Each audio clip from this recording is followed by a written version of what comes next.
This is Mystery Babylon Unveiled, Lucifer, the Queen of Heaven, Chapter 5, the Queen of the Power of the Air. And you hath he quickened, who were dead in trespasses and sins, wherein in time past ye walked according to the course of this world, according to the prince of the power of the air, the spirit that now worketh in the children of disobedience. Ephesians chapter 2, verse 1 through 2. Scrolling down. In this scripture, Paul identifies the spirit of wickedness that is operating in the world contrary to the Spirit of God. He calls it the prince of the power of the air. The Greek word for prince is archon, Strong's G758, which means first in rank or a ruler. The word used for power is exousia, Strong's G1849, which means authority or jurisdiction. The word air, Strong's G109, used for air, can mean the lower air or the upper atmosphere. So in other words, we're dealing with a ruler of the jurisdiction of the upper atmosphere. Now, where do we see a similar title appear in the Bible? That would be in the book of Jeremiah. The children gather wood, and the fathers kindle the fire, and the women knead their dough, to make cakes to the Queen of Heaven, and to pour out drink offerings unto other gods, that they may provoke me to anger. Jeremiah 7:18. The prince of the power of the air is the Queen of Heaven. That is the spirit that now worketh in the children of disobedience. Why else is this significant? It is because the star associated with the Queen of Heaven is Venus, and Venus is also called Lucifer. I dare say everyone knows that Venus is the, scrolling down,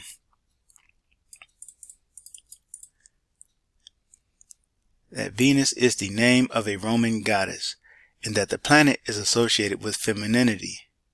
The symbol for Venus is even the symbol for female. Venus has long been identified with goddesses, but did you know that those goddesses are named in the Bible? Ashtoreth is named in the Bible as the goddess of the Zidonians. Her name, when translated, means star. Ishtar and Astarte are other forms of this same goddess. In Greece, she's called Aphrodite. You won't find any male gods in the Bible that are identified with Venus. So from now on, we can refer to Venus and understand that it covers all the names and identities of the goddesses who are also known as Lucifer. While the goddess Asherah is present in the Bible, you won't find her name in most English translations because her name was translated as grove and tree. I won't speculate on why this choice was made by the translators. Scrolling down.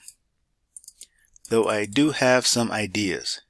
I will leave that alone and just tell you that Asherah's worship involved planted trees, poles, and groves. She is essentially Mother Earth. All of these goddesses mentioned go by the title of Queen of Heaven. Is there a title more fitting for the rival of the Most High God than the Queen of Heaven? This title reveals the height of Lucifer's rank among spiritual powers. Colossians 1:16 says, "For by him were all things created, that are in heaven and that are in the earth, visible and invisible, whether they be thrones or dominions or principalities or powers." The highest rank on this list is thrones, and it's a rank occupied by a king or queen. Lucifer being the Queen of Heaven adds context to Jude 1:8, which says, "Yet Michael the archangel, when contending with the devil, he disputed about the body of Moses, durst not bring against him a railing accusation, but said, The Lord rebuke thee." The Egyptian goddess Isis, or Aset, is linked to both Sirius and Venus.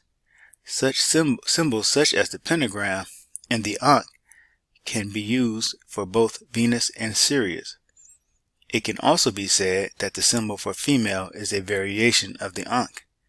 It's generally believed that the Ankh symbol means life. Life comes from the womb. Scrolling down. The symbol for Venus is a symbol for the womb. The symbol for Venus is also known as the goddess's hand mirror. According to New World Encyclopedia, mirrors were often made in the shape of an ankh. Both the ankh and the sign for Venus resemble the sign for the goddess Tanit. So here you see a image of a symbol for the goddess Tanit. You see the ankh and you see the symbol for Venus. Sorry, I meant to scroll down and I went and pushed the wrong button. Most Bible teachers that I know of say that goddess worship began at the Tower of Babel, and that the original queen of heaven was a woman named Semiramis. But this isn't true at all. In fact, the opposite is true. The worship of male false gods began at Babel. The worship of the goddess far predates Babylon. Anyone can confirm this to be true with just a little bit of research. Çatalhöyük is the location where the figure of the corpulent seated woman, who is the predecessor of the later Great Mother Goddesses, was discovered. While the interdisciplinary group who studied this location and published their observations in Religion and the Emergence of Civilization, Çatalhöyük as a case study, didn't confirm that there was any religion observed there at all, they recognized the importance of Çatalhöyük because of its place in time. I'm going to scroll down some. Oh, wrong button, sorry.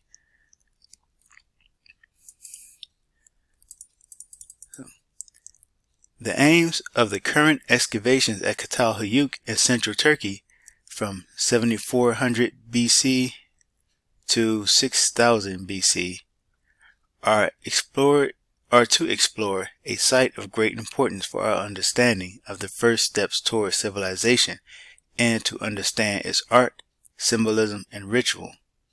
The site occurs several thousand years before the cities and states of Mesopotamia and Egypt, to which the term civilization is often applied.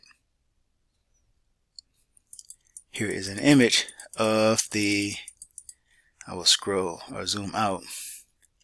This is an image of that corpulent or that obese mother goddess, who is the predecessor of goddesses such as Kybele, who is often also seen throned with lions at her side. So the caption says, the seated woman of Çatalhöyük is the prototype of the great mother goddess. Now scrolling down.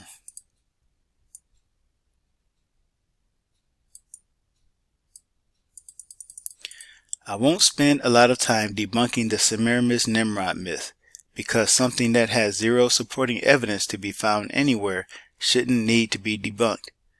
A question begs to be asked, however.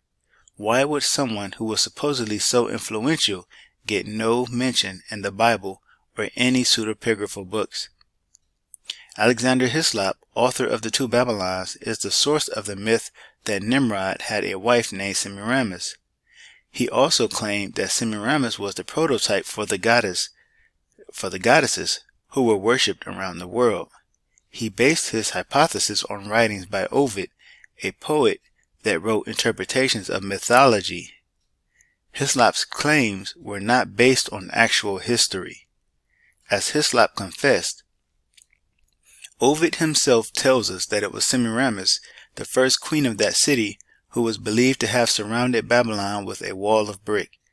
Semiramis, then the first deified queen of that city and tower, whose top was intended to reach to heaven, must have been the prototype of the goddess who first made towers and cities. That is on page 30.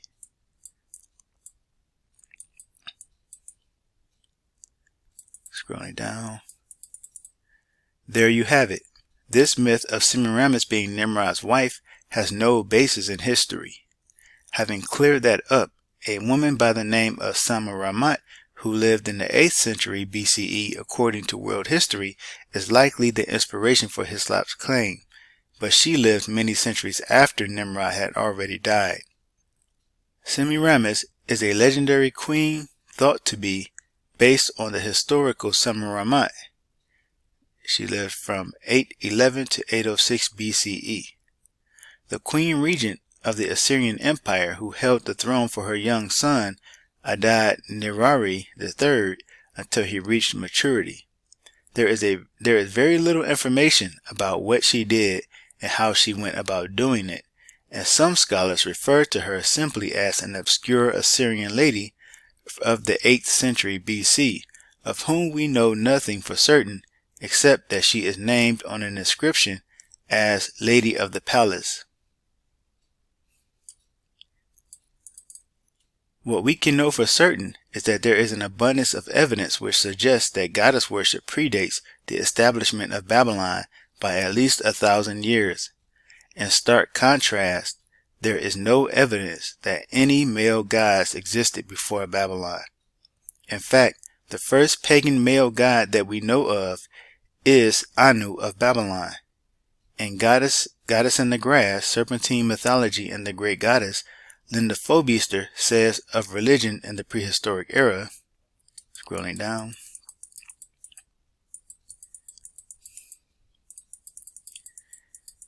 in the ancient past, the Great Mother Goddess was worshipped as the personification of the universal life force. Her sacred symbol was the serpent. Over time, as goddess worship was suppressed by the rise of patriarchy, her serpent was devalued, eventually becoming a symbol of evil. Yet the roots of the life-giving, life-taking serpent goddess can be seen in prehistoric artifacts and in mythology, folklore, and art. Unlocking the mysteries of the serpent goddess can reveal how myths of the Western world trace the dimming power of the great goddess over thousands of years until her replacement by the one male Judeo-Christian god. Evidence from the Paleolithic period suggests the theory that prehistoric people worshipped the creative principle in nature as the great goddess. Hundreds of small female figurines carved from stone, bone, antler, ivory, and fired clay have been found over Europe and Western Asia. These are known as Venus figures. In fact, there are no images that have been found of a father god throughout the prehistoric record. That is on page 1 and 2. Scrolling down. In her book, When God Was a Woman, Merlin Stone confirms that the male gods came along at a later point in time. The archaeological artifacts suggest that in all the Neolithic and early Chalcolithic societies, the divine ancestress, generally referred to by most writers as the mother goddess, was revered as the supreme deity. Though at first the goddess appears to have reigned alone, at some yet unknown point in time, she acquired a son or brother, depending on the geographic location, who was also her lover and consort. That is on page 18 and 19. I quote Alice Lucy Trent, the author of The Feminine Universe, for another witness that the ancient world practiced the female religion. Turning from the historical to the prehistoric period, that is to say, to that vast majority of human history for which written records no longer exist or have been rewritten by patriarchal redactors, the material evidence makes it clear that the religion of the female deity was predominant for thousands of years. That is on page 12. In Mysteries of the Ancient World by the National Geographic Society, more details are given on which signs of the ancient goddess religion were found. Scrolling down to the next page. Certainly, the central deity in the Katal region was a woman. Female statuettes abound. In the shrines, along with such male symbols as bull and ram heads, altars decorated with the actual horn cores of bulls, also appear reliefs of a mother goddess. Quite possibly, Katal Hayuk's religious life centered on the female fertility and was directed by priestesses. That is page 41. The lie of goddess worship beginning at Babylon has been told for too long, and I must give readers the correct historical record. Given the information provided, The most likely sequence of events in the history of religion is as follows. I'm going to scroll down some. In the pre-flood world, Lucifer was worshipped as the supreme goddess by those who had turned their backs on the one true creator Yah. However, the Most High overthrew that world with a great flood, resetting everything with Noah and his sons. With the knowledge that the Most High God was a male, not a female, being established in the post-flood world, Lucifer inspired counterfeit father gods to deceive the world, and she then presented herself as either his wife, daughter, or mother. Given the fact that Anu is the oldest known male god, and that he was the original supreme deity in Mesopotamia, we must mark this point in time as the beginning of the creation of male false gods. Gods such as Enki, Marduk, Shamash, and Enlil followed after. Gods in other cultures such as El, Baal, Helios, Osiris, and Zeus are all variations of those earlier gods. Many of these gods, such as El and Baal, bore generic titles that simply meant God and Lord, strengthening my theory that they were created by Lucifer as counterfeits to the one true God.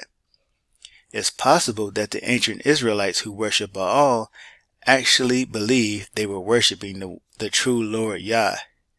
Just like many people today believe they are worshiping the true God, but they do not in reality. The true God has no wife. He has no mother. He has no sister. Going to the next page.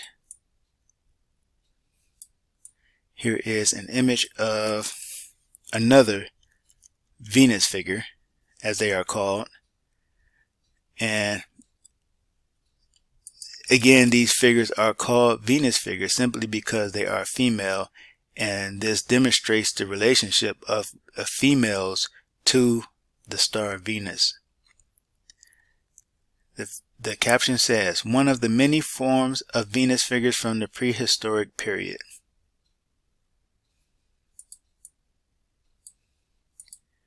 Now we have here an image of Lilith from 1887 by John Collier. I can't get a better ratio than that, but yeah, you can see the image.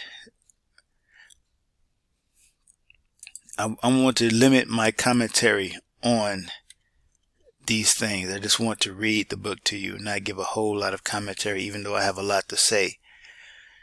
So that was chapter 5. The next would be chapter 6. This is their eye. Mystery Babylon Unveiled. Lucifer, the Queen of Heaven, brings to light Bible scriptures which prove that the one known as Satan, the devil, and Lucifer is in fact a woman. It reveals how she is identified in the Bible as the Queen of Heaven and the great whore of Babylon. This book also brings forth incontrovertible historic evidence confirming that Lucifer was worshipped in the earliest recorded history as the Great Mother Goddess, and that she is still worshipped as such within the halls of secret societies today. Discover where the world's worship of the goddess began and where it is hidden within the pages of this book. Mystery Babylon Unveiled, Lucifer, the Queen of Heaven is available in paperback and ebook at all online sellers. If your local bookstore or library doesn't carry this book, please request it. By doing so, you will help get the book onto more shelves. Mystery Babylon Unveiled, Lucifer, the Queen of Heaven contains essential knowledge that all Christians should take hold of. It is an insightful and profound revealing of one of the greatest mysteries in the world.